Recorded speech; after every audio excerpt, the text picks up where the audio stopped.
Streaming Ready? now. We're recording now. How you doing? Ready? All right. All right, welcome back to the From Half Court Sports Talk Show with Darren and Rob. This is episode 28 of the From Half Court Sports Talk Show. Make sure you guys like and subscribe down below.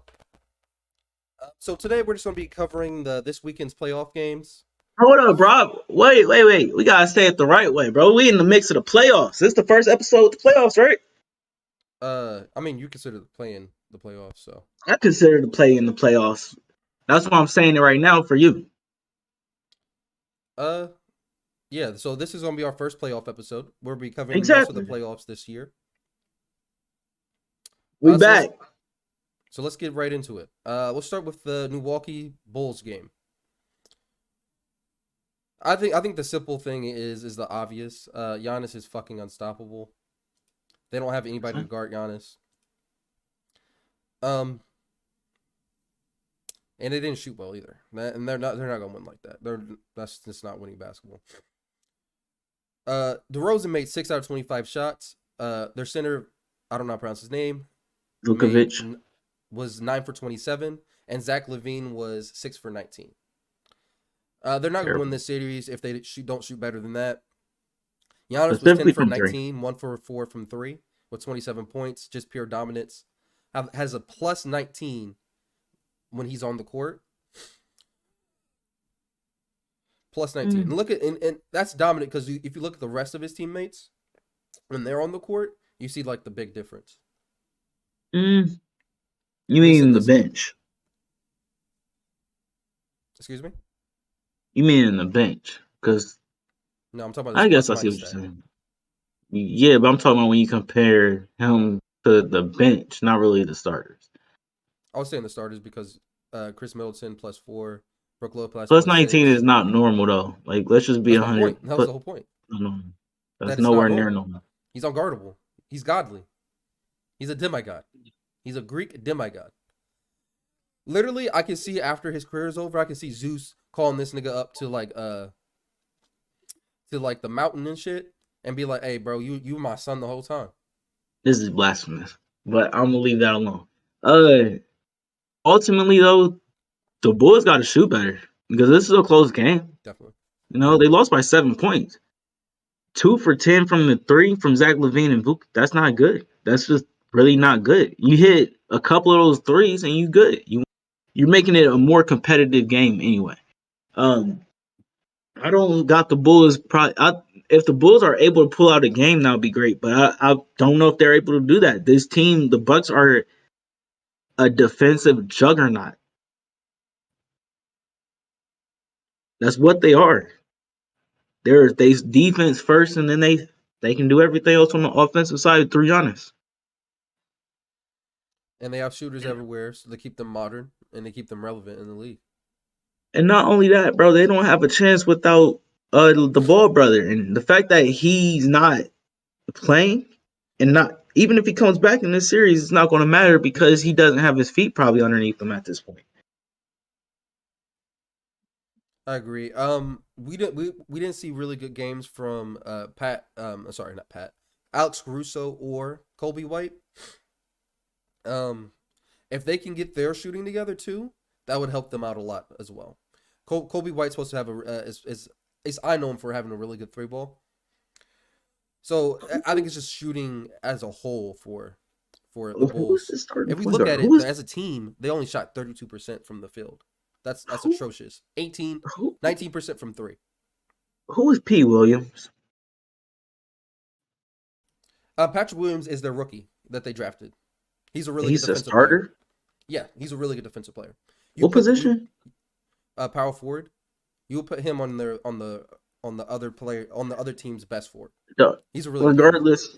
I'm taking Alex Caruso out the starting lineup and putting Kobe White in there. You got the playoffs is about adjustments, and I personally don't.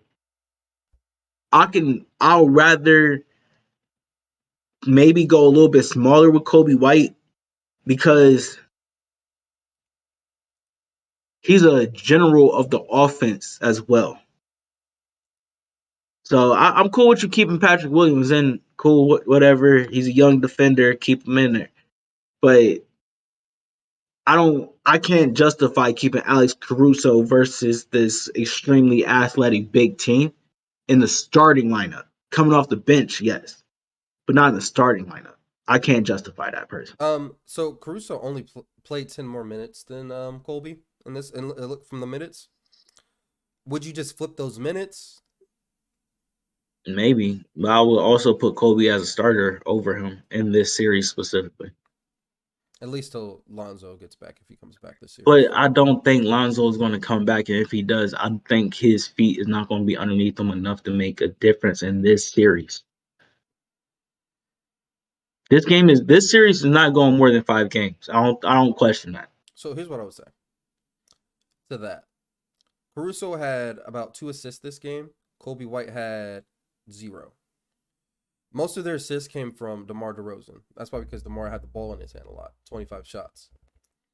If Lonzo's on the court, not saying it's going to take away this 25 shots from DeRozan, but Lonzo's going to be able to set up this team better to score in the fast break and in the half court.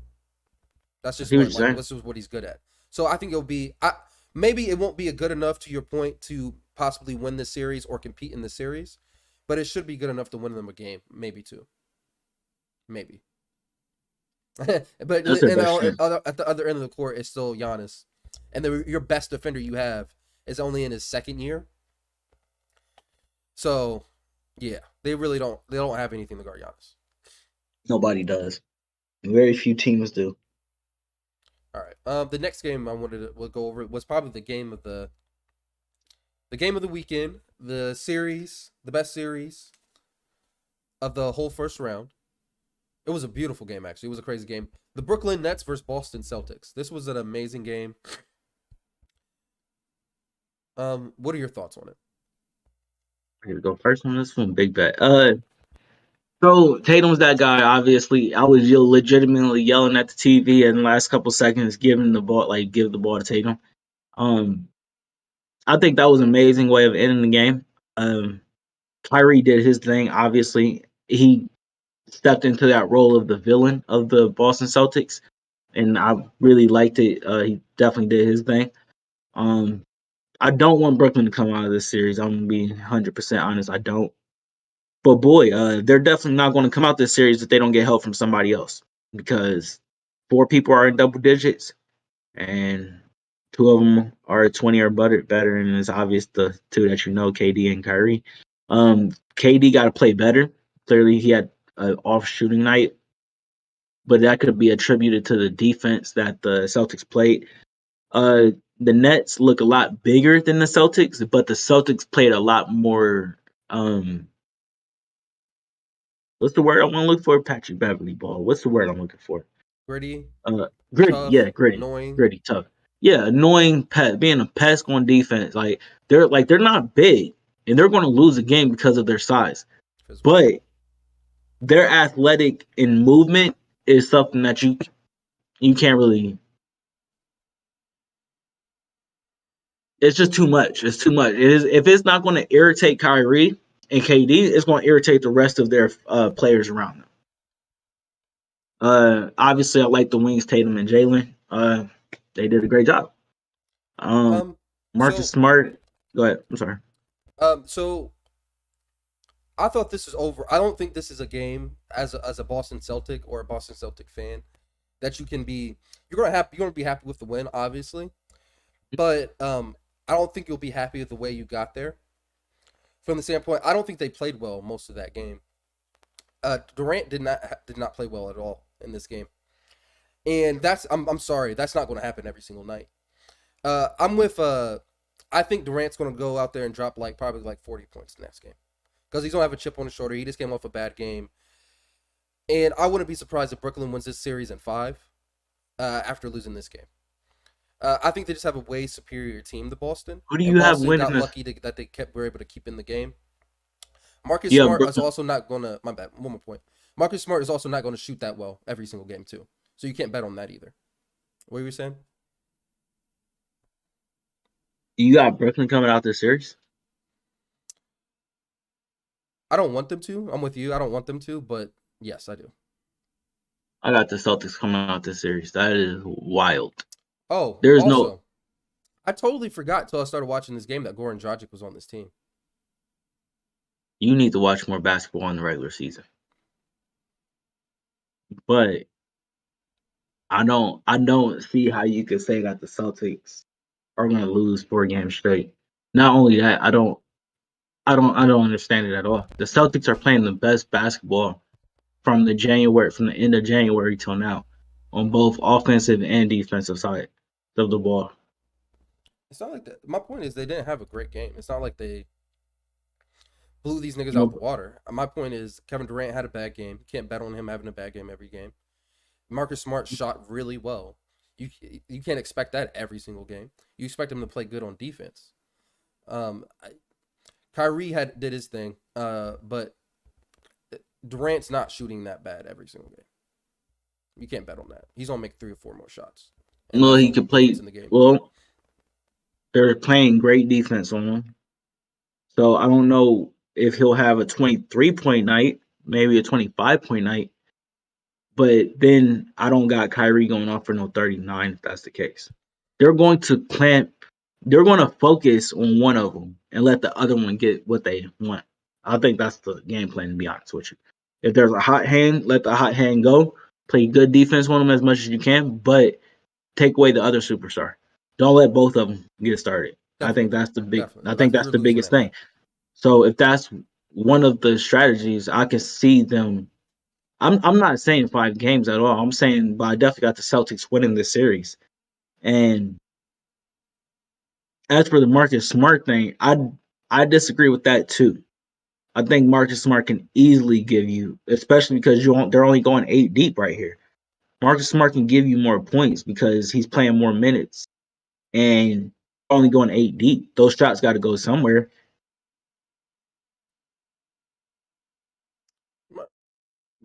Historically speaking, Marcus Smart is not a good 3 point shooter. When Marcus Smart makes a three, it's a big deal because it's a momentum shift.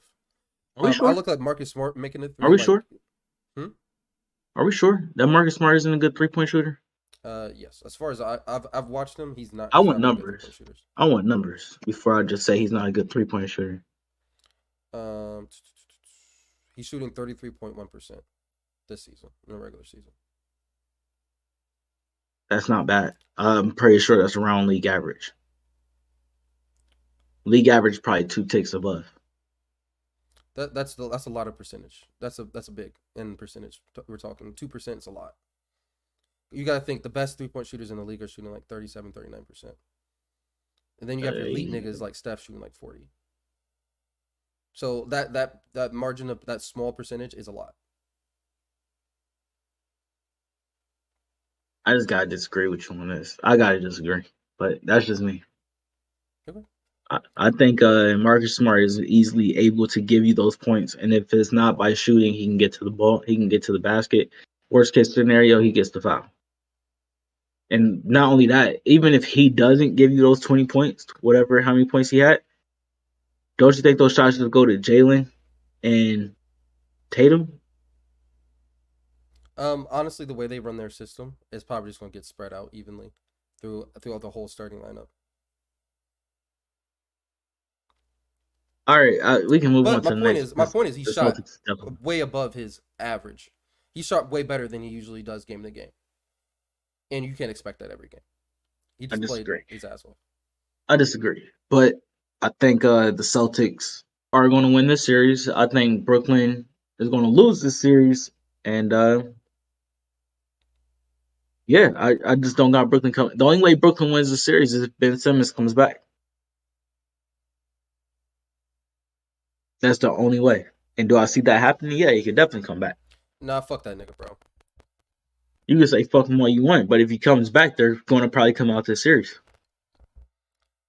I think if Ben Simmons comes back, I hope the Celtics win the series. I hope the Celtics win the series in like 6 games. Fuck that. I hope the I Celtics hope the win Celtics too. win the series in 4 games. If Ben I Simmons don't. comes back, Do you want Brooklyn to win not anymore. Now if Ben Simmons comes back, in general? no. Then so I don't. I understand your point. What the Ben Simmons has to do with it in general. I'm just saying, if he comes back, they got a better chance of winning this series. I'm But just I'm saying, hoping. if he comes But back, I I hope got. they lose. Are you? But that's the whole point. Are you rooting for them? No. So you're rooting for them to lose. I'm rooting for them to lose if Ben Simmons comes back. Is that But you want them to lose the series. yeah? That doesn't make any sense to me. We're going to have to move on to the next topic. I'm a little confused by that one. All right. You didn't want to do New Orleans. You didn't want to do Miami. They just blowouts, man. They blowouts. They blew them boys out. Ah, Well, I will let's say about the Hawks game real quick while you pull up the next one okay. is that Trey Young ain't gonna. Trey Young had a terrible shooting night. He'll definitely get better on that. He'll definitely get better. That was a terrible shooting night.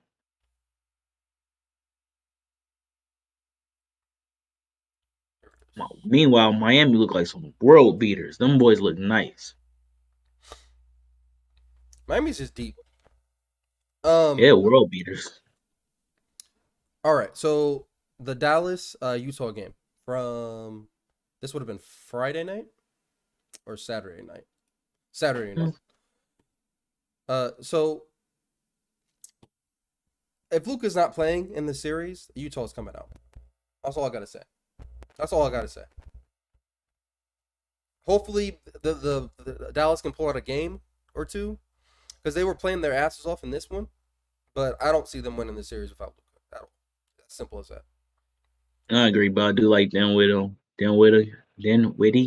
with his team, and I think if Luca comes back, then Dinwiddie will.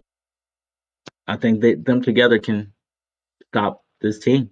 Um, I don't think Utah has the shooters. Well, the deadliness of the shooter that they had last year. Last year they had pretty much the same people, but the shooting was just better around them. It was like they had the best 3-point shooting team. It's a little bit more questionable now. I'll really question about Donovan Mitchell. His bro, I just really question about taking that many shots in the playoffs, game in and game out. It's just tiring after a while, bro. Um, but I understand you don't got too much hope, but I like the pieces that's around him. The Jordan Clarksons, the Bogdanoviches, the Mike Conleys. I like these pieces, but ultimately, though, if Luca comes back,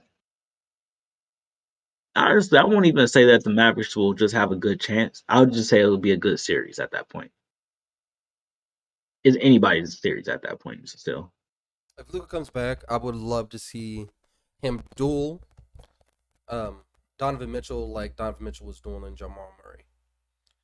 That would be I don't think beautiful. it That would be just wouldn't beautiful. happen like that though. They I don't know. Lastly, I'm sorry. Did you want to talk about Toronto Philly? But not really. Okay, cool. Not really. So lastly, the Nuggets Warriors game. This one was a blowout too. There was one more game. Ultimately, Golden State's healthy and Jokic don't have anybody with him, so that's just kind of is what it is when it comes to that one. There was one more game though. Do you have anything to say about that one? Steph and Draymond. I know Steph didn't play that much. It's like one of the best 1-2 punches in the NBA. And with Klay Thompson back, that just makes them championship contenders again. Yeah, they're right there. They should definitely either come out the West or be competing with Phoenix to come out the West. But that brings us to the last one. The last team I want to talk about, the not the Pelicans, the Memphis Grizzlies versus the Timberwolves, who are coming out of nowhere in other people's eyes. But to me, they've been here, especially when Anthony Edwards showing up. Um, so yeah, this is probably the game that really surprised a lot of people because 7 seed just beat a 2 seed in game 1 on their floor and kind of handily. Are we really surprised? Yes. Ultimately, I'm surprised. The Timberwolves have a good team. They should definitely pull out. They can pull out this game. but the foul trouble that Jaren Jackson Jr. got in and Steven Adams, those are two of their best defenders on the Grizzlies side. So I think that opened the doors for Karl-Anthony Towns to get his, and nobody could really slow down Anthony Edwards. I'm not saying nobody could really slow him down in general, but I'm saying it'd be better to have Jaren Jackson Jr. out there to try to. And that foul trouble was kind of what did him in. Why would we not be surprised?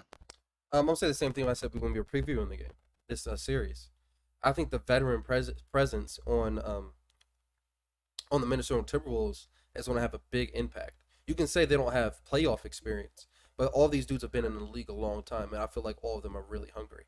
D'Angelo Russell, Karl-Anthony Towns, Anthony Edwards is a young dude, but that dude's a dog. So with those three veteran players in the league that are basically in the prime of their careers, probably because they're all probably in the mid 20s to 25 to 28, I would assume. I think that's what is going to win this series for them, or why you shouldn't be surprised that they win this series. I wouldn't be surprised at all.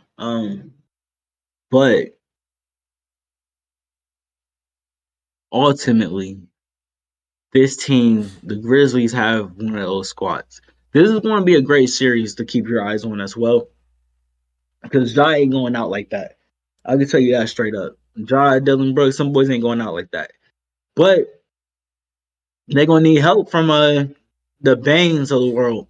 Steven Adams is going to have to slow Karl-Anthony Towns down and make him want to play at the arc the whole game.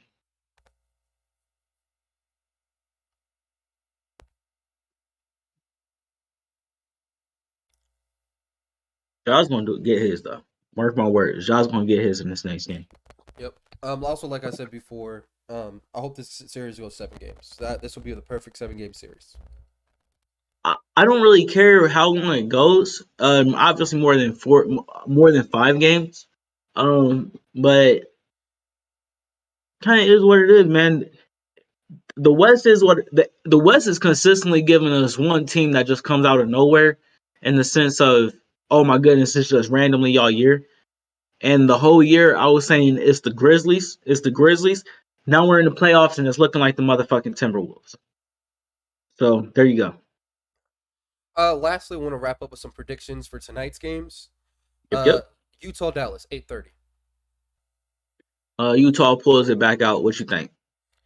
I'm pretty sure Luka isn't playing, so I got Utah as well.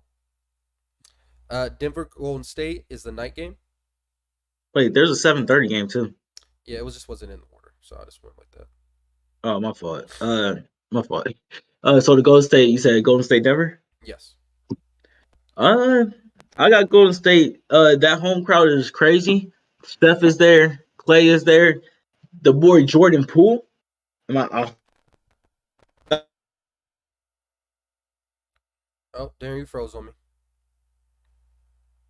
The first time you froze on me today, which is a good thing. Which is a good thing. Let's give it like 2 seconds.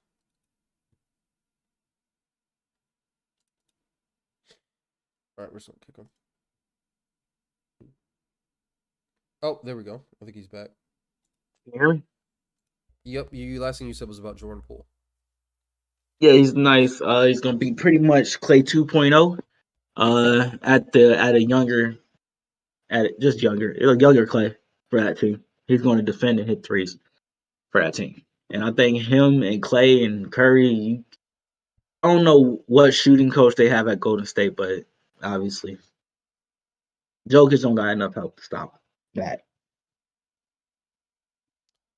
I agree with you. I have Golden State winning this game by 20.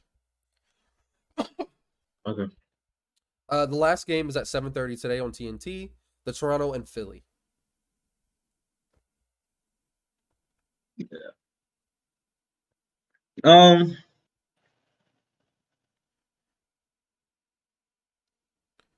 Yeah, this is a tough one. Um.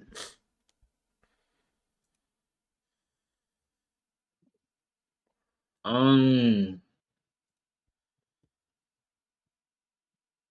You know what? Fuck it. I'm gonna go out on a limb and say Toronto gets this game and puts a scare into Philly. I don't think Toronto wins this game. I think Toronto wins both games at home. Okay, that's fair because the Philly's going to be out without Thibault, I think, because he's not vaccinated. I'm not sure if it's Thibault. It's somebody. It's one of their really good defenders, wing defenders. And I can see what you're saying with that. But I got the Raptors scaring them this game because look at this, bro. They didn't play a bad game. Look at these numbers. Look at these numbers. They didn't play a bad game. They're a definition of like team basketball, modern team basketball.